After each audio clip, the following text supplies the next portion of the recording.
ઉજ્જડ જમીનમાં ઉગેલું ગુલાબનું ફૂલ, પડતર જમીનમાં ખીલેલું ગુલાબનું ફૂલ. મિત્રો, સ્ત્રીને આપણે ઘણીવાર આમ જુદી રીતે આંકીએ છીએ, એનું મૂલ્યાંકન જુદી રીતે કરતા હોય છે, પણ સ્ત્રીઓ એ સમાજનું એક આગવું અંગ છે.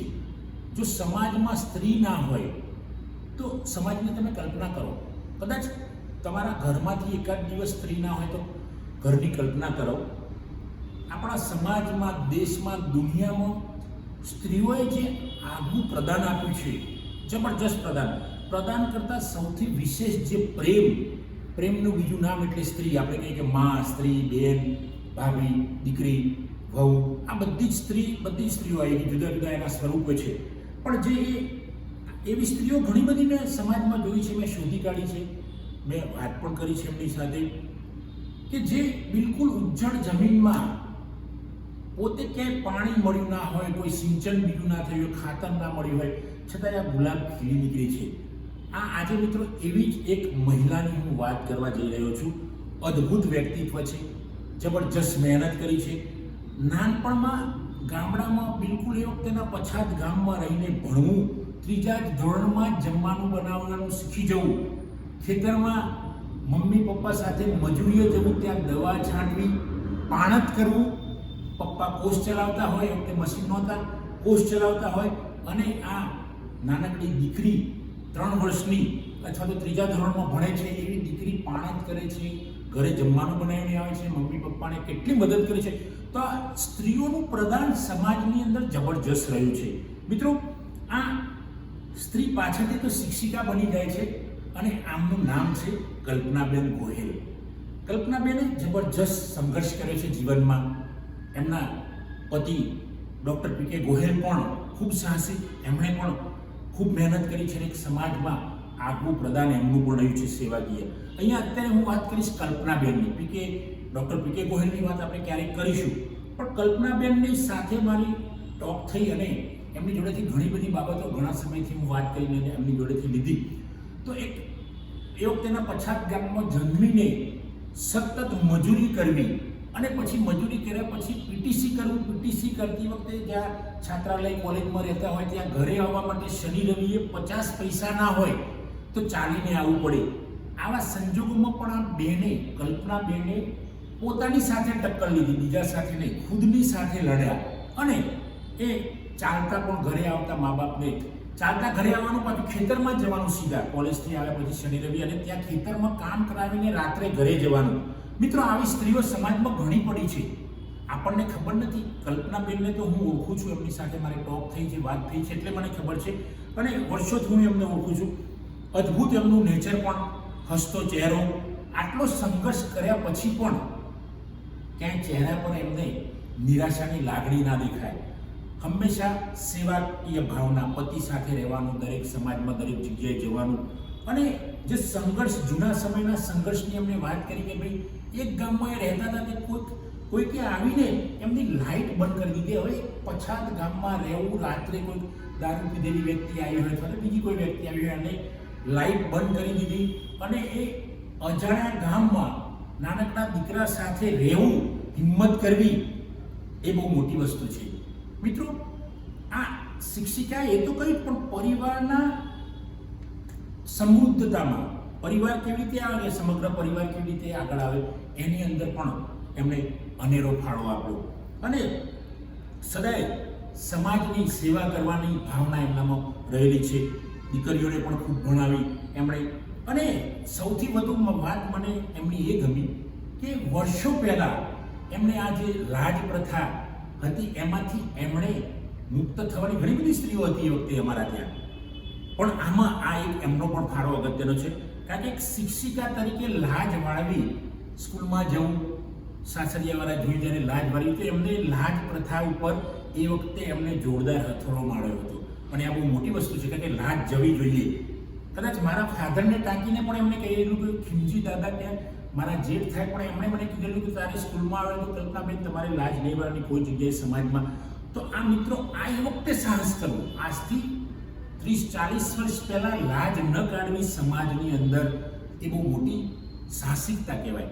તો આ કલ્પનાબેનને હું એટલે વંદન કરું છું કે આ જે કુરિવાજ પર એમણે એ વખતે હથોડો મારલો. હથોડા વાગતા હતા, પણ આવી કોઈક જ બહેનો જે હતી કે જે સાહસ કરીને એના પર હથોડો મારતી હતી. ઘણા અસંખ્ય છોકરાઓ એમની જોડે ભણ્યા. એમની જોડે ભણેલા છોકરાઓ મને ખ્યાલ છે ત્યાં સુધી ડૉક્ટર, કલેક્ટર, એન્જિનિયર, પ્રોફેસર જુદા જુદા હોદ્દા પર હશે જ, 100% હોય છે. એક શિક્ષિકા જ્યારે ગામડામાં ભણાવે છે અને એ પણ કઠિન પરિસ્થિતિમાં, પતિ પત્નીનો સંબંધ પણ અદ્ભુત એમનો. ડૉક્ટર પી કે ગોહિલની એક કિસ્સો એમણે જબરજસ્ત કહ્યું કે જ્યારે ડૉક્ટર પી કે ગોહિલ નાના હતા, બાળક, ત્યારે કોઈ જમીનદારના ત્યાં એમના પિતા કામ કરતા હશે. કેવો હૃદયદ્રાવક કિસ્સો છે મિત્રો, આ સાંભળવા જેવું છે. ત્યારે એમણે કીધું કે ભાઈ ખીર લઈ જાઓ, દૂધ પાક અથવા તો ખીર જે ગામડા વગેરે. તો ડૉક્ટર પી કે ગોહિલ વાટકો લઈને દોડે છે એ વખતેનું નાનું બાળક, અને ખીર લઈને આવે છે. એટલો બધો આનંદ હોય છે, અને આ ખીરનો વાટકો ઠોકર વાગવાથી પડી જાય છે. આ બાળક રડી પડે છે. મિત્રો, આપણને અત્યારે વાત કરતાં કરતાં આપણને એવું લાગે છે કે આ કેવી પરિસ્થિતિ, કેવી ગરીબી હશે, કારની ગરીબી સિવાય કંઈ નહીં.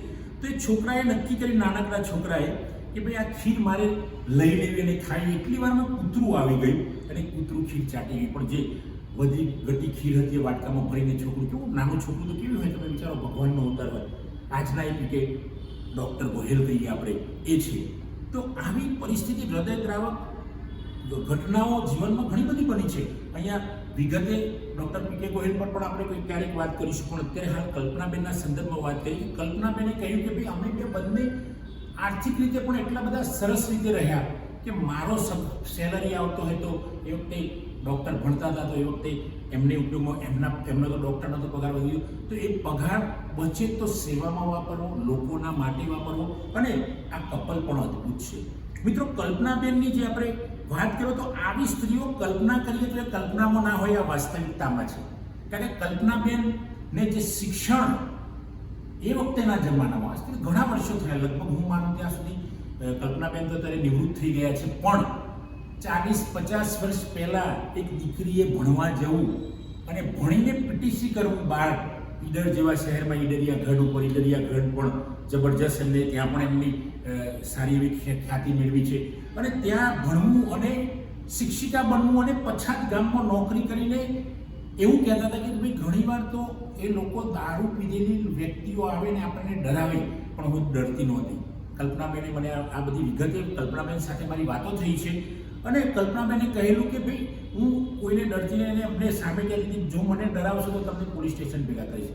તો એ 40-50 વર્ષ વખતે કોઈ પોલીસથી ડરતું નહોતું, પોલીસની કોઈને ખબર નથી, છતાં પણ એટલા હિંમત કરીને કલ્પનાબેન આવા તોફાની લોકોને હંફાવતા હતા. તો મિત્રો, કલ્પનાબેન જોડેથી આજની દીકરીઓએ શીખવા જેવું છે, યુવાનોએ પણ શીખવા જેવું છે. કારણ કે કલ્પનાબેન જેવી સ્ત્રીઓ આજે પણ કેટલી કે જે રાજપ્રથા પર હથોડો મારે છે, જે ખેતરમાં મજૂરી કરે છે, દવા છાંટે છે. કે આજના યુવાનને દવા છાંટવી હોય તો ચક્કર આવી જાય છે, એ વખતે દવા છાંટવી. ઇવન પપ્પાની સાથે કોષ ચલાવવા જવું, બળદ હાંકવા માટેને પ્રયત્નો કરવા એ વખતેની દીકરીએ, તો આ જબરજસ્ત કહેવાય. તો આવા કલ્પનાબેનને હું ખરેખર અંતરથી વંદન કરું છું. અને દીકરા દીકરીઓએ, આજની નવી જનરેશને ખૂબ શીખવું જોઈએ. હું એવું નથી કહેવા માંગતો કે ભાઈ મા બાપે બહુ સંઘર્ષ કર્યો છે, છોકરાઓએ નથી કર્યો, આ કલ્પનાબેને કર્યો, પણ આવા સંઘર્ષમય લોકો જોડેથી આપણે જો કંઈક પ્રેરણા મેળવીશું તો આપણું જીવન મિત્રો બદલાઈ જશે. આવી વ્યક્તિઓ ક્યાંક છુપાયેલી છે. આ તો મેં કલ્પનાબેનની એવી ઈચ્છા ના હોય કે ભાઈ મારી વાત કરો, પણ મને એમ થયું કે નહીં ભાઈ, મારા સમાજના, મારા ગામના એક બેન એવા છે કે જે એ વખતે શિક્ષિકા બનેલા ને કેટલો સંઘર્ષ કર્યો છે, અને મને ઈચ્છા થઈ કે નહીં, આવી બહેનો સમાજમાં બહાર આવવી જોઈએ અને નવી દીકરીઓ દીકરાઓને ખબર પડવી જોઈએ કે ભાઈ આ બહેનોએ કેટલો સંઘર્ષ કર્યો છે. તો મિત્રો, આપ પણ સંઘર્ષ કરો, કારણ કે સંઘર્ષ એટલે સફળતા, સંઘર્ષ એટલે સફળતા. થેન્ક યુ દોસ્તો. જય હિન્દ, જય ભારત.